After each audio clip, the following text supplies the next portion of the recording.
Mesdames et messieurs, bienvenue dans cette nouvelle vidéo. Aujourd'hui, on va parler de la nouvelle lune qui aura lieu ce 29 janvier 2025 à 13h35, heure de Paris.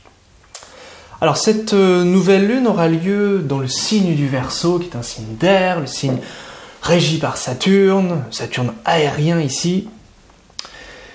Et cette nouvelle lune aura lieu à 9 degrés 51 minutes du Verseau.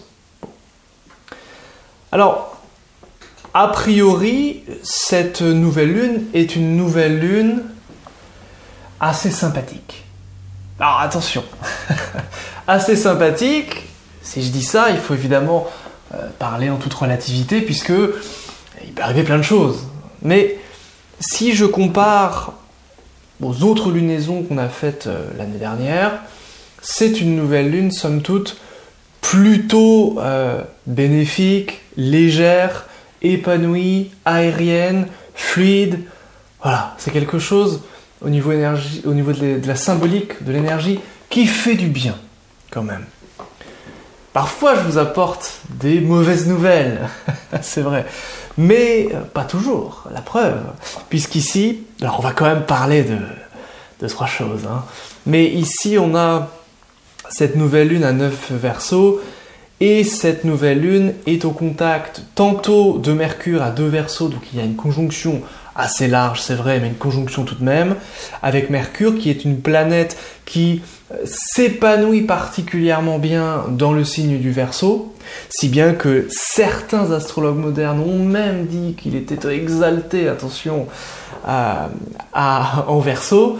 Évidemment, ce n'est pas le cas, mais c'est pour signifier que Mercure s'entend particulièrement bien, se comporte particulièrement bien en Verseau, puisque Mercure, vous savez, c'est le côté communicant, le côté social, le côté intellectuel, et le Verseau, eh bien, vient, comment je pourrais dire, faire croître cela, faire grandir cela, puisque c'est un signe d'air, donc c'est un signe chaud et humide, le Verseau. Et donc Mercure va pouvoir s'épanouir profondément dans ces signes-là. Donc c'est plutôt sympathique, hein, pour ce Mercure. Et puis cette nouvelle lune est également au contact de Jupiter. Jupiter qui est le grand bénéfique, vous le savez, de l'astrologie. Jupiter, alors qui est un peu contrarié en ce moment parce qu'il est rétrograde et en plus il est en exil, donc il est faible, ça veut dire qu'il va apporter des choses un petit peu, il va avoir du mal à les donner, il va les donner avec contrariété, donc que ce soit au niveau des lois, au niveau de la légalité, que ce soit au niveau par exemple des jumelages, des alliances entre les villes, entre les pays, hein, parce que c'est en Gémeaux, donc c'est un petit peu retardé, un peu contrarié, un petit peu compliqué en ce moment, voilà. Donc il faut attendre que Jupiter, eh bien, ne soit plus dans cette contrariété, dans cette rétrogradation, pour que on retrouve des améliorations. Mais ça peut être aussi, hein, comme on le voit en ce moment, des périodes de trêve, des cessez-le-feu, des choses de cet ordre-là, puisque c'est arrêté. Hein. La rétrogradation tend à arrêter la chose en question. Bon. Donc ça, c'est déjà une chose importante, et donc cette nouvelle lune est au contact de ce Jupiter, ça veut dire qu'elle réactive profondément Jupiter du 29 janvier ici à la fin février, puisqu'une nouvelle lune, hein, va durer 29 jours dans ses effets. Bon. Jupiter, on a dit, il est en exil, donc l'exil est la plus mauvaise position pour un astre avec la chute. L'exil, vont nous dire les textes, est comme un homme qui, eh bien, est humilié, comme un homme qui va dans un pays en guerre, comme un homme qui est honteux, humilié, et qui donc, pour contrecarrer cette humiliation, va tenter de faire des efforts. Donc il va d'abord se comporter naturellement, avant d'être humilié, et avant de se dire « Ah mince, finalement je vais me comporter comme mon dispositeur ». Le dispositeur de Jupiter, c'est le maître de Jupiter, qui est ici en Gémeaux, c'est Mercure. Bon. Donc en fait, c'est le moment de communiquer. C'est le moment d'être diplomate, hein, Mercure-Jupiter. C'est le moment, en plus les Gémeaux vont donc être activés ici, hein, par ce Mercure, qui est activé par la nouvelle lune, et par ce trigone Jupiter-nouvelle lune. Et donc on est à l'heure des négociations, du marketing, donc des finances, du commerce. On est à l'heure de la diplomatie, des lois, des traités, des décrets, évidemment, de toutes ces choses-là qui vont être importants pendant tout le mois de février, en somme. Voilà. Alors ce Jupiter, certes, est en exil, mais il est à 11 degrés Gémeaux. 11 degrés Gémeaux, c'est pour Guido Bonatti, XIIIe siècle, William Lilly, XVIIe siècle, un degré de fortune, appelé par Robert Fludd au XVe, XVIe, degré honorifique. Donc, en réalité, c'est une énergie de fortune où on va pouvoir parler d'argent, on va pouvoir parler d'économie probablement, on peut parler également de grands personnages en février, soit de Trump parce qu'il vient d'être élu, donc évidemment on va en entendre logiquement parler, soit d'autres personnages puissants également, c'est possible, qui peuvent être régis par les Gémeaux. Ça, c'est quelque chose qui est possible. Mais Gémeaux, bon, les Gémeaux, il y a quand même beaucoup de l'ordre de l'Amérique dans les Gémeaux, puisque les Gémeaux, c'est quand même un signe mercurien, donc un signe jeune. Et les États-Unis sont un pays relativement jeune, qui ont peu d'histoire, en tout cas l'Amérique moderne, les États-Unis d'Amérique moderne, évidemment. C'est anciennement, pour ma part en tout cas, je mets les États-Unis en Gémeaux, puisque les Gémeaux font rappeler ou me rappellent les deux tours, tout simplement. Donc il y a cette idée-là. Il y a cette idée-là que les Gémeaux, Jupiter en Gémeaux, nous parlent d'un homme aux États-Unis en particulier, qui va pouvoir être un petit peu contraint, un peu stoppé, arrêté, empêché avec ce Jupiter rétrograde, puisque la rétrogradation, comme on l'a dit, contrarie ses effets. C'est du point de vue de la Terre, l'astre n'arrive pas à accéder, à avancer comme elle l'avance naturellement. C'est un effet d'optique du point de vue de la Terre, mais vous savez que l'astrologie fonctionne comme ça. Symboliquement depuis la Terre. Si on était sur Mars, eh bien on aurait une astrologie depuis la vision de Mars, qui serait forcément une astrologie complètement différente. C'est pour ça qu'on dit que l'astrologie est topocentrique ou géocentrique, c'est-à-dire elle se base depuis le lieu où l'être humain se situe. Donc degré de fortune, degré honorifique, si on domifie le thème de cette nouvelle lune pour la France, on est quand même sur une nouvelle lune en maison 9 et un Jupiter en maison 12. Donc deux maisons cadentes, deux maisons faiblardes.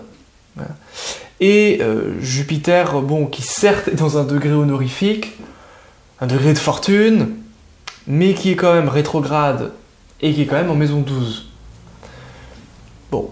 Donc est-ce que ça nous parle plutôt de fortune en lien avec la 12 ? Donc vous savez qu'en astrologie mondiale, si je prends, là je vais vous faire un mini cours, si je vous prends Hadès, astrologie mondiale, et qu'on lit la maison 12, les ennemis travaillant dans l'ombre,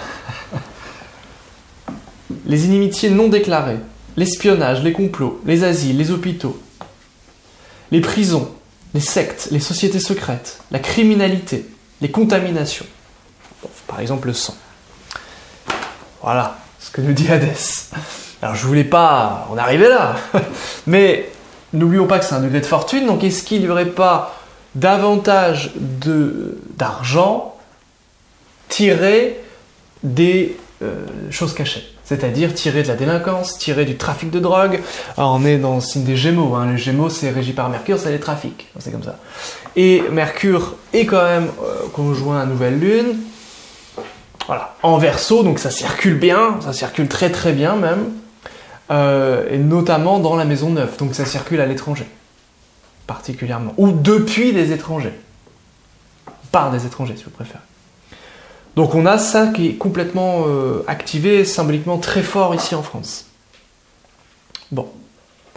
Si je prends, vous savez que j'aime bien faire comme ça, le degré de la Volasphera, alors que je retrouve, voilà, degré de la Volasphera de cette lune, alors on a une tête et une main séparées du corps.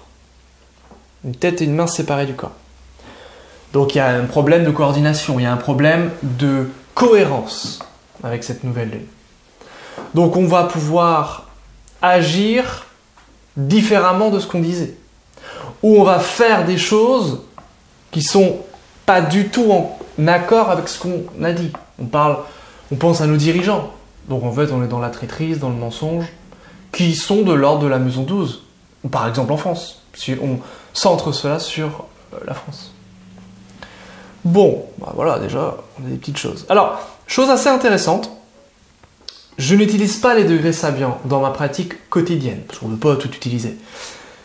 Souvent, en tout cas dans le thème horaire, j'ai remarqué que le degré Sabian était inutile, ne fonctionnait pas du tout, et donc on va faire un test.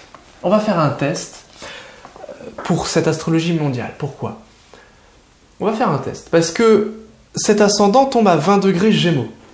20 degrés Gémeaux, si je regarde le degré Sabian de 20 degrés Gémeaux, on est sur une manifestation ouvrière tumultueuse. Donc logiquement, j'ai demi-fait pour Paris, donc logiquement on devrait avoir, si les degrés Sabian fonctionnent de manière tout à fait concrète, une manifestation ouvrière en France en février. C'est un test, on va tester ensemble, je partage des techniques qu'on teste ensemble, c'est de la recherche ici. Je fais énormément ça lorsque je propose des cours, par exemple, et ce que je proposerai particulièrement cette année. Et donc, l'ascendant, manifestation ouvrière tumultueuse en France. Alors pourquoi ça a des chances de se passer ? Parce que, je vais me pousser un peu et mettre des thèmes ici, parce que quand on prend le thème de la 5e République, eh bien qu'est-ce qu'on a ? On a dans la révolution solaire de cette 5e République, la Lune qui est à 12 degrés, pardon, hop, que je reprenne, voilà. La Lune qui est à 9 degrés du Lion. 9 degrés du Lion, ça nous intéresse pour notre vidéo. Pourquoi ? Puisque cette nouvelle Lune est à 9 degrés Verseau, pile à l'opposition de cette Lune qui se trouve en Lion dans la révolution solaire de la 5e République du 27 septembre 2024 à septembre 2025. Ok, donc ça c'est intéressant. Cette Lune à 9 degrés du Lion, elle se retrouve où ?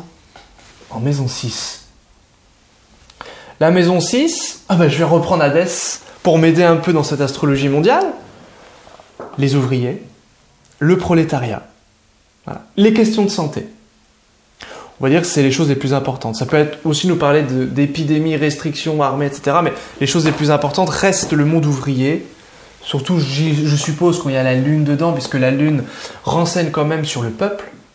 Donc le peuple ouvrier, les travailleurs ici, vont être occupés. On va entendre parler d'eux, je pense quand même, à ce moment-là. C'est-à-dire au mois de février. Puisque la Lune est à 9 du Lion. Alors, cette Lune à 9 du Lion, par rapport au thème de la 5e République classique, eh bien, on a Uranus à 15 du Lion. Uranus à 15 du Lion, en maison 6. Donc, on a déjà des mouvements sociaux importants avec Uranus en 6 en Lion. Des mouvements contestataires importants, des syndicats, donc des gens qui prennent le pouvoir, qui contestent, qui sont des rebelles comme ça, de cette République, cette 5e République du moins. On va en entendre parler. Et donc, ce qui est intéressant, c'est que, alors ça c'est un petit peu technique ce que je vais raconter là, dans les révolutions solaires, nous avons des périodes au cours de l'année. Et nous sommes dans une période que je reprenne les dates, du 9 janvier 2025 au 2 mars 2025, dans une période du Soleil. Le Soleil, c'est justement le maître du Lion. Donc c'est le maître de là où est positionné Uranus en Lion dans le thème de la 5e République natale, c'est-à-dire quand elle a été créée, et c'est le signe du Lion traversé par cette Lune dans la révolution solaire en maison 6. Donc il semblerait qu'il y ait effectivement des mouvements contestataires en France qui viennent d'ouvriers, des prolétaires du monde du travail, du petit peuple, si je puis m'exprimer ainsi. Logiquement. D'autant plus que dans cette révolution solaire, le Soleil est maître de 6 en chute en maison 7 avec Mercure. J'interprète cela comme étant des négociations puissantes mais peu fructueuses en lien avec donc les ouvriers et la nation, j'en fais tomber ma bouteille, la nation française. Également, on peut l'interpréter un peu différemment comme des tensions politiques avec l'international. Comme si on avait de nouveaux ennemis. C'est aussi possible de l'interpréter comme ça. Voilà donc ce que j'avais à vous dire de manière globale sur l'astrologie mondiale. On va faire un petit tour d'horizon, comme d'habitude, sur les signes astrologiques, les 12 signes astrologiques, pour essayer de comprendre ce nouveau cycle. Vous savez que la nouvelle lune, c'est un nouveau cycle. Sur quel domaine portera ce nouveau cycle pour le mois de février, pour les 12 signes? C'est parti. On commence naturellement avec le signe du Verseau, qui comprend cette nouvelle lune. Et le signe du Verseau, ça va être donc pour votre ascendant Verseau. On va parler ici des ascendants et de la lune. Donc si vous avez votre ascendant ou lune en Verseau, ça va parler de vous-même, de votre corps, de votre apparence, de votre santé, de votre destinée, de votre vie de manière générale. Donc ça peut être un nouveau départ, de manière globale, de manière générale. Ça peut être le bon moment aussi pour prendre soin de vous, pour avoir une nouvelle discipline au niveau de la santé, ou peut-être pour changer de look, pour changer quelque chose dans votre vie. La maison 1, c'est la vie, c'est la santé aussi, c'est le corps. Donc un nouveau départ dans tout cela. Pour les ascendants ou lunes en Poisson, cette nouvelle lune concernera votre maison 12. Alors, la maison 12, c'est quoi? Ça peut faire peur, cette maison 12. C'est la maison des vacances, du repos. On fuit nos responsabilités. Mais ça peut être bien. C'est parce qu'on fait une pause. On a besoin de souffler. La maison 12, c'est l'échappatoire. On s'échappe. Donc on peut évidemment lire un livre, regarder une série, se balader, se promener, flâner, et de l'ordre de cette maison 12. On peut aussi avoir un lien si on a des grands animaux, comme des chevaux, comme des vaches, etc. Ça peut nous parler d'eux, ça peut être un nouveau cycle concernant des grands animaux, ou un nouveau cycle concernant quelque chose qui finit. Parce que la maison 12, c'est un projet qui finit, un projet qu'on abandonne ou qu'on termine. Donc ça peut être quelque chose qu'on termine pour ouvrir quelque chose, une nouvelle page. Donc c'est l'idée de tourner la page, cette nouvelle lune en maison 12 pour vous les poissons. Il y a quelque chose qui va être tourné au niveau de la page. Quoi particulièrement? Il faudra regarder dans votre thème natal où sont positionnées les planètes durant cette nouvelle lune par rapport à votre thème natal pour avoir plus de détails. Ça va être la technique du grand astrologue britannique Sépharial. Pour les ascendants bélier, lune en bélier, cette nouvelle lune va concerner votre maison 11, un nouveau cycle concernant les amitiés, concernant possiblement des projets aboutis. Par exemple, ce que vous rêveriez de faire, c'est ça la maison 11. La maison 11, c'est ce que l'on désire le plus au monde. Bon, peut-être qu'avec cette nouvelle lune, il y aura un petit changement dans vos projets de vie. Peut-être que vous allez mettre de la lumière dans quelque chose qui vous paraissait alors invisible dans vos projets. Peut-être que, on prend un exemple tout bête, moi je voulais être écrivain de poésie, contes, nouvelles, etc. Et aujourd'hui, j'écris beaucoup des mails, ou j'écris des livres d'astrologie, et ça me convient très très bien. Voyez. Donc, le faire de manière peut-être un petit peu de manière nouvelle plutôt, avec cette nouvelle lune. Donc il y a cette idée-là possiblement. Ça peut aussi concerner le réseau social, ça peut concerner Internet, la publicité, maison 11. Donc on peut être sur toutes ces choses-là en fonction de votre contexte, évidemment. Pour les ascendants ou lune en taureau, cette nouvelle lune concernera votre travail, votre carrière, puisque le Verseau, c'est votre maison 10, en tout cas le 10e signe compté du taureau. Et on est, donc évidemment quand je fais de l'astrologie comme ça au global, je prends la domification zodiacale, pour ceux qui connaissent, un signe égale une maison. Et le Verseau, étant de l'ordre de la maison 10 pour vous les taureaux, eh bien on est sur la sphère publique, sur ce qui est connu de tous, sur ce qui est officiel en réalité. Donc il y a peut-être un nouveau cycle, un nouveau départ concernant ce qui est public. Donc les gens apprennent quelque chose de nouveau par exemple sur vous, ou vous apprenez quelque chose que tout le monde savait déjà, ou ça peut concerner votre carrière, ou votre chef, ou votre maman, puisque la maison 10 concerne également la mère. Donc voilà un petit peu des caractéristiques sur ce nouveau cycle, des nouveaux départs particulièrement. Ici au niveau donc de la carrière, des projets de vie, possiblement si vous ne travaillez pas ou si vous n'êtes pas encore en âge de travailler également. Ça peut être aussi l'idée d'être mis en avant pour vous les taureaux. C'est-à-dire, il y a quelque chose qui fait, un changement qui fait que vous êtes mis plus sur un piédestal, vraiment mis en avant avec cette nouvelle lune en Verseau. Pour les Gémeaux, la nouvelle lune est dans votre maison 9. La maison 9, on est sur peut-être une nouvelle réalisation. Quand je dis réalisation, c'est une réalisation philosophique, scientifique, spirituelle. Vous voyez, quelque chose qui est de l'ordre de votre mental supérieur, de votre conscience. Voilà, maison 9, la conscience. C'est pour ça que c'est la joie du soleil, la maison 9. C'est la conscience, la plus pure. Et donc, cette maison 9, vous réalisez quelque chose dans votre conscience. Vous avez une illumination, si vous préférez. C'est cette idée-là. Vous réalisez quelque chose que vous ignorez auparavant. Bon, nouveau cycle concernant cette maison 9. Ça peut être aussi un cycle concernant donc de nouvelles croyances ou de nouvelles connaissances. Je préfère ce terme de connaissance. Où quelqu'un vous fait comprendre quelque chose que vous n'aviez encore jamais compris. Vous avez compris, c'est la connaissance, la compréhension, nouvelles choses dans cet ordre-là, de manière générale. Ça peut aussi concerner éventuellement l'étranger, les voyages. Mais souvent dans les voyages, il y a quand même la maison 3 qui est touchée. Ça peut aussi concerner l'éducation, c'est-à-dire un professeur, un mentor, un gourou, dans le bon sens du terme, un professeur vous enseigne quelque chose. Et c'est pour ça aussi que vous pouvez réaliser quelque chose dans votre conscience, dans votre esprit.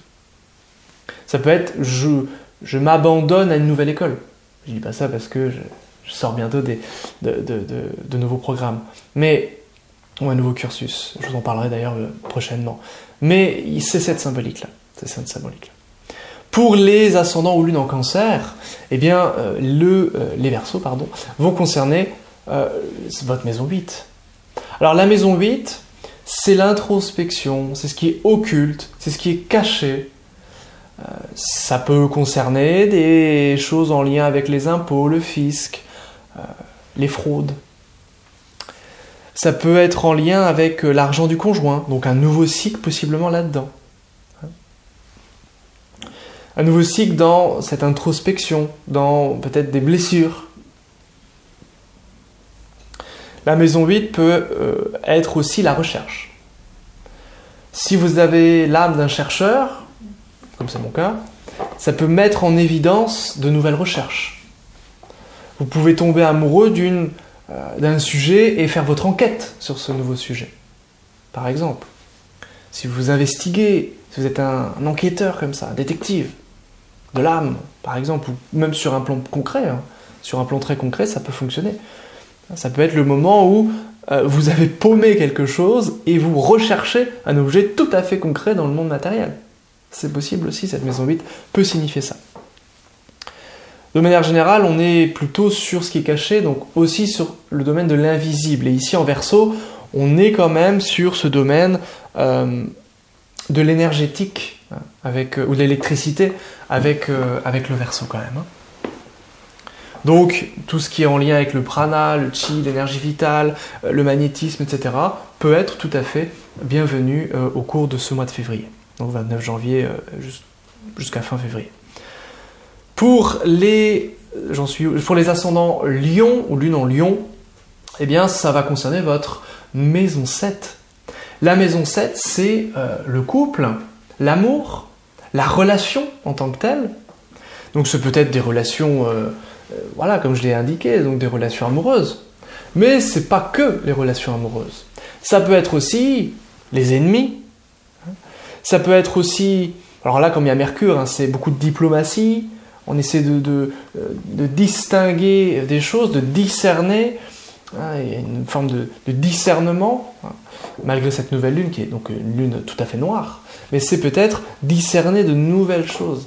Un pan, sur qu'on ne voyait pas auparavant. Sur notre relation avec notre conjoint ou conjointe, sur des ennemis ou des gens qui nous en veulent, ou ça peut être une nouvelle inimitié. Là, c'est possible avec cette maison 7. En fonction du contexte, en fonction de toutes ces choses-là. Ça peut être aussi une nouvelle vente. Parce que Mercure en 7, parce que Mercure est en Verseau, donc pour vous c'est la maison 7, c'est les ventes. C'est le commerce pour les lions. Donc ça peut être une nouvelle manière de vendre, ou un nouveau... Bon, par exemple, je suis ascendant Lion, ça va être mon cas.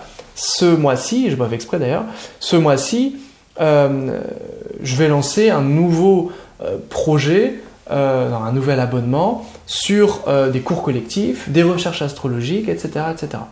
Sur des techniques rares, des techniques qu'on va tester, on va faire des recherches ensemble, etc. Eh bien, vous voyez, c'est quelque chose que je vais proposer à la vente, et on est sur cette maison 7, avec Mercure.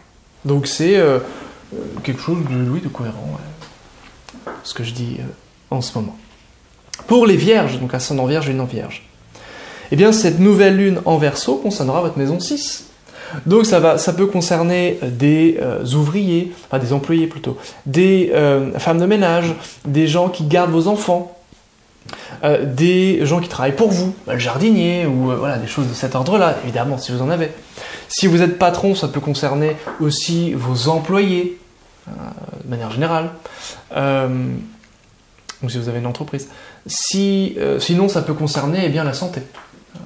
Donc la discipline au quotidien, le fait de servir, peut-être que vous avez une nouvelle manière de voir votre quotidien, par une nouvelle discipline, par exemple. Et Mercure étant votre maître d'ascendant, c'est vous qui allez vers cette nouvelle discipline. Vous travaillez votre corps, vous êtes dans une forme de discernement physique, discernement du corps, avec ce Mercure. Ça peut aussi nous parler des animaux. Mais ici, des animaux petits, des animaux domestiques. Le chat, le chien, etc. Donc, avec Mercure, il peut aussi s'agir d'une relation avec un animal. C'est quelque chose qui est plausible avec Mercure en 6. Généralement, Mercure en lien avec la 6, c'est quand même les patients. C'est le soin, le service. Donc, c'est l'idée aussi qu'on peut servir l'autre, qu'on peut être dans une forme de vouloir guérir l'autre, ou tout simplement de prendre soin de soi. Prendre soin de son corps à travers du mouvement. Mercure en Verseau, c'est le mouvement. Pour les balances, ascendant balance, lune en balance, c'est votre maison 5 ici qui sera en jeu. La maison 5, c'est le domaine du plaisir. Bon. Alors, le plaisir, de manière générale, avec Mercure, on peut être sur des plaisirs multiples. Ici, on peut être sur l'idée de plaisir intellectuel, de plaisirs cérébraux, de jeux intellectuels, de jeux de réflexion, etc. Si vous êtes célibataire, bon, ça peut être les amants, Mercure en 5, ça peut être les plaisirs de cet ordre-là. Bon, voilà. Ça peut être aussi les enfants. Hein, la maison 5 ici, ça peut être, avec Mercure, le fait de s'émerveiller des enfants, de jouer avec ses enfants. En tout cas, c'est quelque chose qui est ici, on vous invite à ça, en tout cas. Dans cette symbolique, Mercure en 5, on vous invite à redevenir un enfant, même si vous n'en avez pas, ici. Surtout en Verseau, très aérien, très enfantin comme position, pour vous les balances. Pour les scorpions, eh bien, cette nouvelle lune va impacter votre maison 4. La maison 4 peut signifier une conversation importante avec votre père, ou une conversation ou des distinctions concernant votre logement ou l'immobilier de manière générale. Quelque chose qui peut être une négociation, achat, vente, où vous êtes en pourparlers pour votre logement, pour un bien particulier, ou en lien avec donc, vos ancêtres, ou votre famille, ou tout simplement vous parlez plus que d'habitude, ou vous avez peut-être une nouvelle manière d'appréhender les choses dans votre cocon familial, dans votre... comment je pourrais dire ça, dans votre intimité, voilà, avec la maison 4. Maison 4, c'est aussi les traditions, la connaissance, de manière générale, c'est en lien avec la mémoire. Mercure, qui est ici en nouvelle lune avec votre maison 4, peut signifier un moment de connaissance. Parce que le Mercure en lien avec la 4, c'est l'instruction. Donc ici, ça peut être favorable pour vous instruire. Vous instruire de manière un peu originale, de manière un peu futuriste. C'est-à-dire revoir des pans de la tradition. Est-ce que la tradition a dit juste par rapport à tel ou tel texte, par exemple en astrologie, ou est-ce qu'au contraire on doit aller beaucoup plus loin, on doit faire des progrès, etc. Ça c'est vraiment l'idée de Mercure en 4, en Verseau. Ascendant Lune en Sagittaire, donc là ça va toucher votre maison 3, ça peut concerner un déplacement, ça peut concerner de nouvelles compétences, Mercure en 3, de nouvelles compétences, donc, voilà, peut-être que vous apprenez quelque chose de nouveau. La maison 3, c'est le neuf. C'est-à-dire ce qui est nouveau. Si vous sortez de votre zone de confort, vous bougez. Alors, pour les scorpions, au contraire, vous étiez dans votre zone de confort. Enfin, vous êtes dans votre zone de confort. Vous apprenez de chez vous.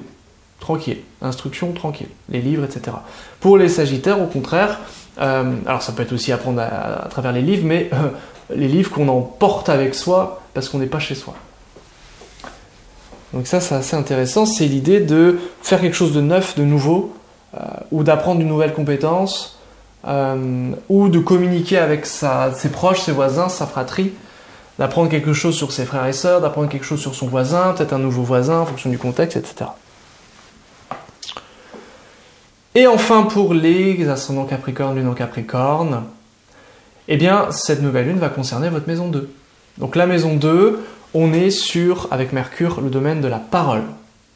Donc peut-être que vous allez apprendre ou réapprendre à communiquer, vous intéresser à la rhétorique, vous intéresser à l'art oratoire, peut-être relire des ouvrages sur la manière de parler, ou peut-être être amené à faire des conférences, ou à parler en public, ou à parler d'une manière un peu renouvelée, nouvelle, originale, parce que tout ça est dans le signe du Verseau.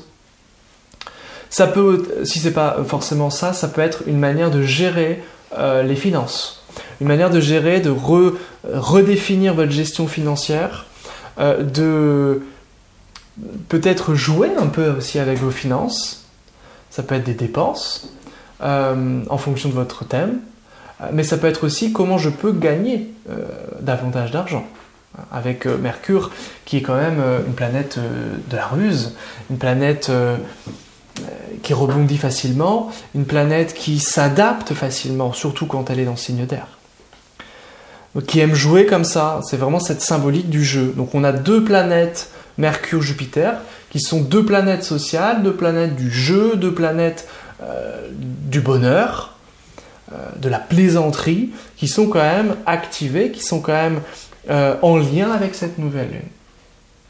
Voilà ce que j'avais à vous dire pour cette petite vidéo très générale sur la nouvelle lune. Donc comme je vous l'ai plus ou moins évoqué à travers cette vidéo, je proposerai très prochainement 2 abonnements, un en astrologie indienne, un en astrologie occidentale, et un petit peu après, je proposerai un cursus pour se former. Donc les 2 abonnements vont être pour les niveaux plus avancés, le cursus pour ceux qui veulent se former et devenir astrologue en astrologie occidentale d'une part, en astrologie indienne d'autre part. Vous savez que je pratique les 2 formes d'astrologie. Je vous tiendrai informé de tout cela par mail. Donc si vous voulez vous inscrire par mail, c'est sur le site de l'école. Vous verrez, première page, site de l'école, vous mettez votre mail et vous recevrez mes mails. Voilà ce que j'avais à vous dire. N'hésitez pas à partager la vidéo, à vous abonner, à me faire un petit coucou en commentaire. Et je vous dis à très bientôt pour une prochaine vidéo. Ciao!